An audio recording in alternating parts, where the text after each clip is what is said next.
dia, meus amados irmãos, que a graça, que a paz do Senhor nosso Deus e Pai, que o amor do nosso Senhor e Salvador Jesus Cristo venha habitar em nossos corações de forma constante, perene, eterna, para que em tudo nos assemelhemos cada dia mais à pessoa do nosso Senhor e Salvador Jesus Cristo, o nosso exemplo. Amados, hoje iniciamos uma nova semana, iniciamos também aqui uma nova lição. O título da lição desta semana é O Senhor é Rocha Eterna. Rocha aqui no sentido de uma pedra gigante, aonde nela se encontra uma caverna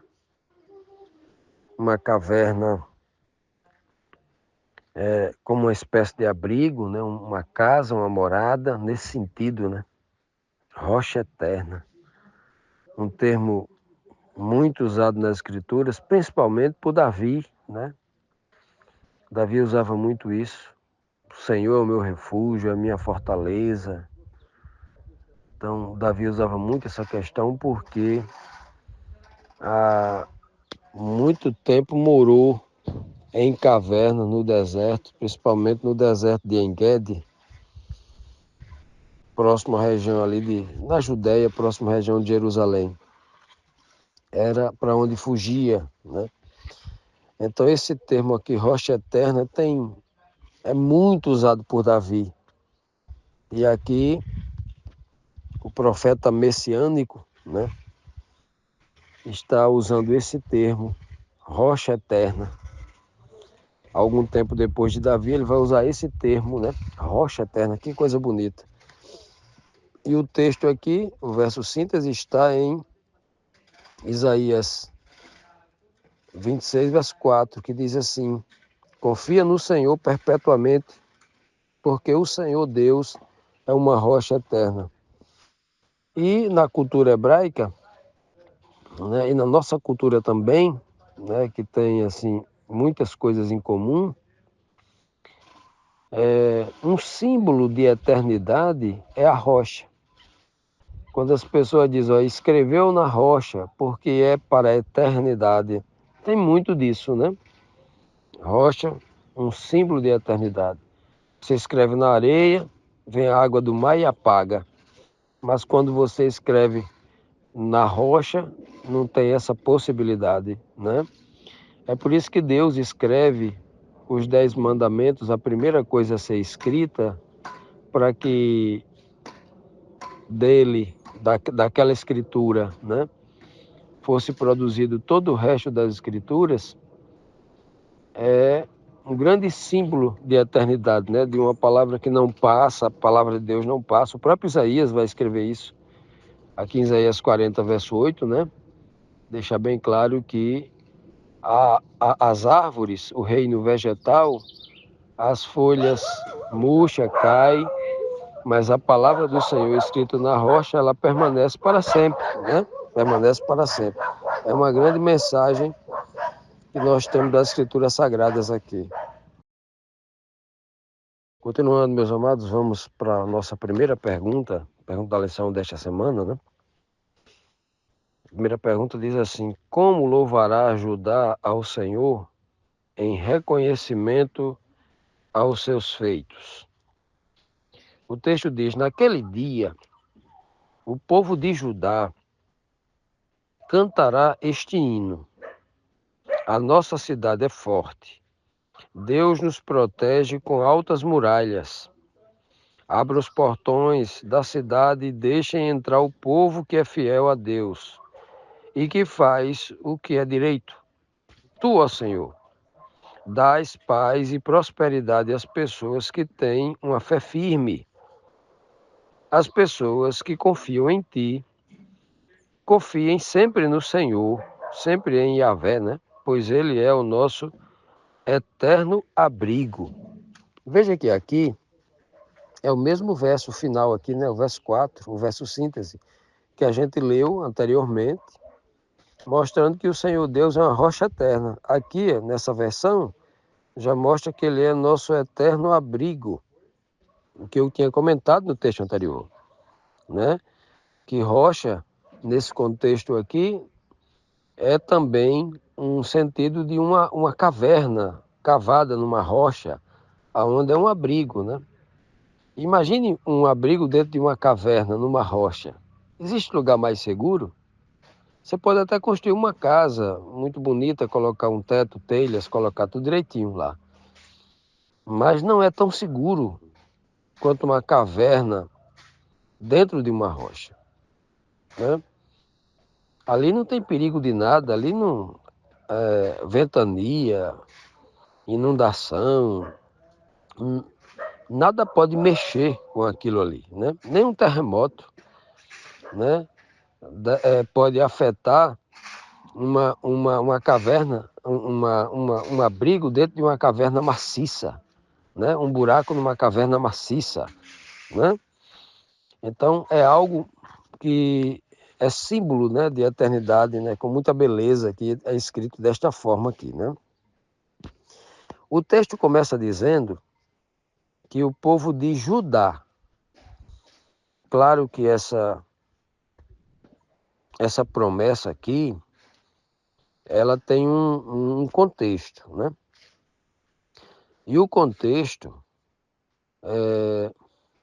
é muito claro que o contexto está falando de um julgamento anterior, de um povo que confiava no dinheiro, na cidade de Tiro, nas outras cidades, né? Porque há todo um contexto aqui que a gente vai ver cidades sendo arrasadas, não só a cidade de Tiro, né? Mas outras cidades que confiaram mais na força do seu braço, no poder dos seus recursos e esqueceram Deus, né?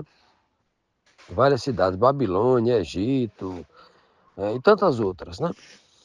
Mas aqui ele está trazendo aqui o termo Judá, não dizendo que só quem vai ser salvo é a etnia judaica, é o povo judeu.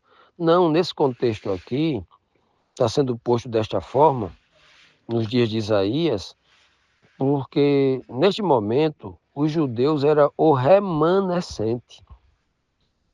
Fazia poucos anos, né? Poucos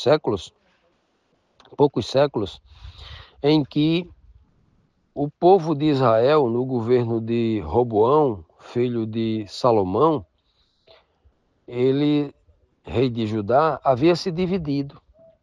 Eles se dividiram, criando o reino do norte, o reino de Israel do norte, e o reino do sul, chamado reino de Judá. Por que reino de Judá? Região da Judéia. Porque quem ficou sozinho lá no sul foi a tribo de Judá. E as outras, obviamente, misturado com os levitas, claro, né? Os levitas estavam espalhados ali no meio de todas as tribos. E para o norte foram 10 tribos, né? Sem contar com a tribo de Levi, foram 10 tribos, porque a tribo de Levi estava espalhada em todo canto. Os levitas tinham que viver espalhados dentro do povo de Israel. Como uma nação sacerdotal, aonde tivesse israelita, os levitas tinham que estar ali para conduzir o povo à religião, à fé, né? Etc. E então ficou o reino de Judá no sul contra o reino do norte. Eles ficaram inimigos, irmãos inimigos, 10 contra 1. Olha só, 10 contra 1, um número bem simbólico, né? 10 para 1. E é a grande mensagem que Deus dá sobre o remanescente, 10 para 1, 10%, né? 10%. Sempre assim. Lá na, lá na,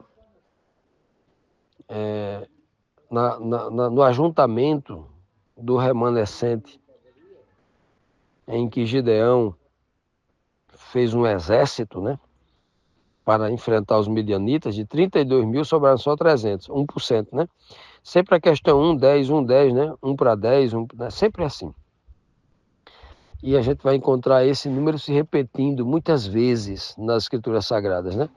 Dos 12 espias que foram espiar, só 2, né? Só 2. E um destes, 1 para 10, é o grande líder, que é Josué, né? se torna um grande líder. E logo depois, que é Caleb, se torna um grande exemplo. Sempre 1 para 10, 1 para 10, 1 para 10. Essa informação que a gematria gosta de usar, de examinar, de estudar, ela é importante para a gente entender a figura do remanescente. Isso vai se repetindo em ciclos até o tempo do fim. Então, por isso que é citado aqui nesse contexto aqui, Judá como remanescente.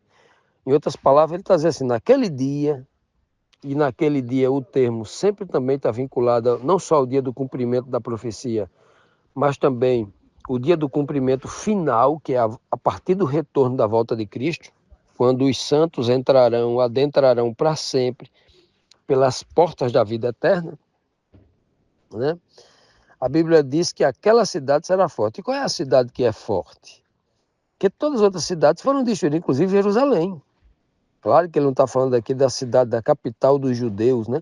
Da etnia judaica, que é Jerusalém. Não. Jerusalém foi destruída várias vezes. No ano 70, arrasada completamente. No ano 70 depois de Cristo, claro. Então, aqui, quando nós lemos aqui que, né, o povo de Judá cantará, a nossa cidade é forte, não é a cidade de Jerusalém que ele está falando, não é a Jerusalém física que nós conhecemos hoje, né? Ou a Jerusalém que era lá do passado, construída pelo povo, não reconstruída, né, várias vezes. Quando ele diz que Deus protege com muralhas altas, muralhas aqui é uma tipologia de segurança, de proteção, né? Quando ele diz aqui, abra os portões da cidade e deixem entrar o povo, né, os salvos, os que foram salvos aqui, ele está mostrando claramente que a porta da graça de Deus é para todos os povos, né? Todos os povos podem entrar por elas, né? O remanescente tem esse papel de chamar o mundo inteiro para conhecer Deus, para pregar Deus aos 4 cantos do planeta, para que o povo aceite, né? E aí, quando ele fala que o Senhor dá paz e prosperidade, claro que aqui é apenas uma pequena amostra do que será a paz e prosperidade no reino de Deus, no reino eterno de Deus. Sempre numa visão mais profunda, numa visão mais perfeita. Isso aqui está ligado ao tempo do fim, a partir da volta de Cristo e a entrada no reino eterno. Vamos continuar aqui, meus irmãos. Vamos para a segunda pergunta de hoje, segunda pergunta da lição. Nos traz aqui mais uma pergunta aqui interessante, que diz assim, o que fez o Senhor contra os altivos? O que fazem, ou o que Deus faz com os pobres, né? Veja que nós já lemos aqui uma série de versos, assim, já está a questão muito repetitiva, o juízo de Deus contra os altivos. O que é um altivo, né? Em outras versões, no livro de Provérbios, por exemplo, nas versões mais modernas, nós vamos ler que as pessoas são aquelas que andam de nariz empinado, que é uma linguagem muito mais uma metáfora, né? Uma linguagem que quer dizer que uma pessoa de nariz empinado quer dizer que é uma pessoa orgulhosa, uma pessoa que se sente superior aos outros, sendo ela igual ou pior do que os outros em alguns sentidos, né? Pior em alguns sentidos, né? Porque não tem ninguém melhor ou pior do que os outros, né?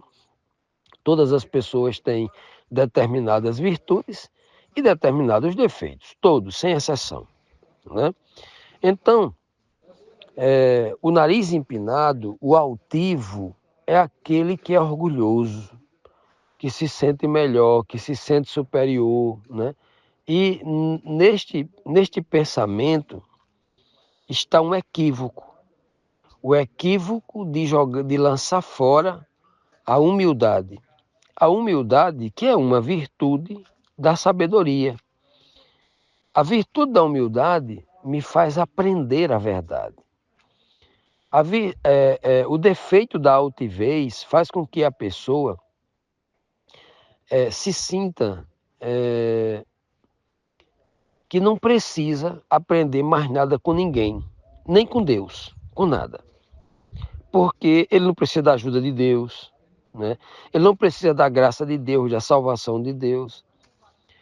É isso que o espírito, lá no subconsciente da pessoa, vai sendo alimentado essa mentira. E isso é o quê? Na verdade, a grande arma da perdição. Porque se a salvação só há em Deus, só há na graça, e a pessoa pensa assim, é terrível. Percebe o problema da altivez? Pois bem, vamos ao texto, que aí o texto vai explicar isso aqui de forma melhor, né? O texto aqui de Isaías 26, 5 e 6 diz assim: Ele, falando aqui Deus, né? Ele, Deus, rebaixou os vaidosos e humilhou a cidade orgulhosa em que moravam. Ele derrubou e arrasou a cidade deles. E agora os pobres e os necessitados pisam as suas ruínas. Veja que, nesse contexto aqui, os vaidosos, os orgulhosos, os altivos de coração, eles tinham em sua cidade a construção das suas cidades, os seus monumentos, os seus castelos, os seus prédios, os seus arranha-céus, né? Falando agora nos dias mais modernos, as pessoas tinham nisso a sua confiança, o seu orgulho, né?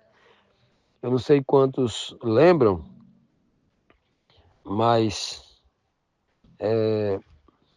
no dia 11 de setembro de, não sei se 2001, 2002, não estou lembrado agora a data, logo no início do terceiro milênio, né? No século XXI, dois aviões tomados pelo grupo terrorista Al-Qaeda, o antigo comandante dela, chamado Bin Laden, Osama Bin Laden, dirigiu dois aviões contra as duas torres gêmeas nos Estados Unidos, o World Trade Center. O World Trade Center era uma espécie de banco mundial, era o coração pulsante da economia do mundo. Todos as grandes operadoras financeiras, os grandes bancos, tinham uma sala. Os homens mais poderosos do mundo, as instituições financeiras mais poderosas do mundo operavam naquele prédio. Ali era o centro da riqueza, né? Do mundo todo, o mundo todo, os países do mundo todinho, os mais poderosos estavam ali. Não era só os Estados Unidos, não. Todo mundo operava com aquele prédio, todo mundo operava, as ações, as commodities do mundo estavam sendo analisadas ali, era o coração financeiro pulsante do mundo, estava ali. E aquelas torres, elas são derrubadas de uma forma que, como se fosse uma implosão, ela vira literalmente ruínas, é o termo que é usado aqui, ruínas. Não que eu esteja dizendo que ali foi um juízo de Deus, uma profecia do juízo de Deus contra o poder financeiro, onde os homens, os americanos, que se diziam cristãos, né, protestantes cristãos, sua maioria, passaram a acreditar mais no dinheiro, em Mamon, do que em Deus. Não que seja um juízo, né? Para mim não está muito claro isso. Mas tudo que acontece debaixo do céu, aqui neste planeta, tem a permissão de Deus, né? Pode ser que tenha, até alguns americanos acreditam nisso, né? Pode ser que tenha. E estou pegando apenas aquele ocorrido, que na mente de muita gente ainda é muito, a memória está fresquinha, muito recente, né? Para muita gente, para mim é uma ideia, ou um exemplo, né? Um modelo do que é ruínas. Um poder que era um símbolo, né? As duas torres gêmeas eram um símbolo. Assim como as duas tábuas dos 10 mandamentos, as duas torres gêmeas eram um símbolo do poder humano. Era o motivo do nariz empinado dos americanos, né? a força econômica do mundo. E aquilo foi virado, transformou em ruínas em poucos minutos. Em poucos minutos, né? Então vejam, meus amados, que assim foi, algo parecido com isso foi o que aconteceu várias vezes com a cidade de Jerusalém. Até hoje, um monte de judeu fica lá tocando e beijando, né? Um monte de pedra, o Muro das Lamentações, tocando naquelas pedras. Os cristãos, né, nominais chegam lá e ficam tocando naquelas relíquias, chorando, né? Olhando para a coisa física, tocando e chorando a coisa física, né? E o Senhor dizendo, olha, essas coisas, elas podem se tornar em ruínas. Tudo que é físico se torna em ruína. Agora, quando essas coisas se tornam em ruínas e o sujeito ele é altivo, com o coração altivo para confiar nele, no seu dinheiro, etc, etc, o problema grave de tudo isso é que eles, ao ver a sua cidade em ruínas, eles entram em ruínas, eles se tornam a própria ruína. Eles se arruinam junto com aquela cidade e perdem a vida, né? Agora, se você é um pobre que confia em Deus, só tem Deus como a sua riqueza, como está aqui no verso aqui, você não vai virar ruína, não. Você não vai ser arruinado. Você agora anda por cima, pisa por cima da ruína. Você é superior às ruínas, porque o homem que não se prende, que não é dominado pelas riquezas, ele é superior. A riqueza do homem deve ser Deus. Essa é a grande mensagem implícita por trás dessas mensagens que está sendo passada aqui. O povo de antigamente foi julgado e pagou assim duras consequências, né? Em toda a ordem espiritual, ordem econômica e tal, porque trocou Deus por mamon, trocou Deus pelo dinheiro.